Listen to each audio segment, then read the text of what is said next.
ഇന്ത്യയിൽ വീണ്ടും കോവിഡ് ജാഗ്രത. ഇക്കാര്യങ്ങൾ ശ്രദ്ധിക്കാം. 2023 മെയ് മാസത്തിൽ ലോകാരോഗ്യ സംഘടന കോവിഡ്-19 അവസാനിച്ചതായി പ്രഖ്യാപിച്ചെങ്കിലും വൈറസിന്റെ പുതിയ വകഭേദങ്ങൾ ആഗോളതലത്തിൽ പടരുന്നത് തുടരുകയാണ്. ഹോങ്കോങ്, സിംഗപ്പൂർ ഉൾപ്പെടെയുള്ള ദക്ഷിണ പൂർവേഷ്യൻ രാജ്യങ്ങളിൽ പടർന്നു പിടിക്കുകയാണ് കോവിഡിന്റെ പുതിയ വകഭേദമായ JN1. കേന്ദ്ര ആരോഗ്യ കുടുംബക്ഷേമ മന്ത്രാലയത്തിന്റെ വെബ്സൈറ്റിലെ കണക്കനുസരിച്ച് 2025 മെയ് 23 വരെ ഇന്ത്യയിൽ 257 ആക്റ്റീവ് കോവിഡ് കേസുകളുണ്ട്.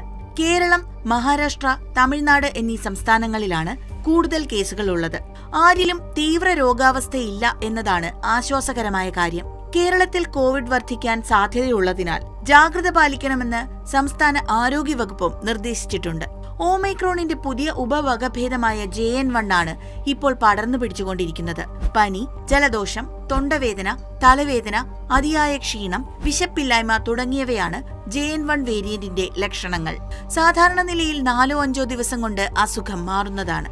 അപകടകാരിയല്ലെങ്കിലും വളരെ വേഗത്തിൽ പകരുന്നതാണ് വൈറസിന്റെ പുതിയ വകഭേദം. ആശുപത്രികളിൽ മാസ്ക് നിർബന്ധമാണ്. നിലവിൽ ആശങ്കപ്പെടേണ്ട സാഹചര്യമില്ലെങ്കിലും കുട്ടികളും പ്രായമായവരും ഗർഭിണികളും മറ്റു ഗുരുതര ആരോഗ്യ പ്രശ്നങ്ങളുള്ളവരും ശ്രദ്ധിക്കണം. സാനിറ്റൈസർ ഉപയോഗിക്കുന്നതും ഇടയ്ക്കിടെ കൈകൾ കഴുകുന്നതും മാസ്ക് ഉപയോഗിക്കുന്നതും ഉൾപ്പെടെയുള്ള അടിസ്ഥാന മുൻകരുതലുകൾ എടുക്കുന്നത് നല്ലതാണ്.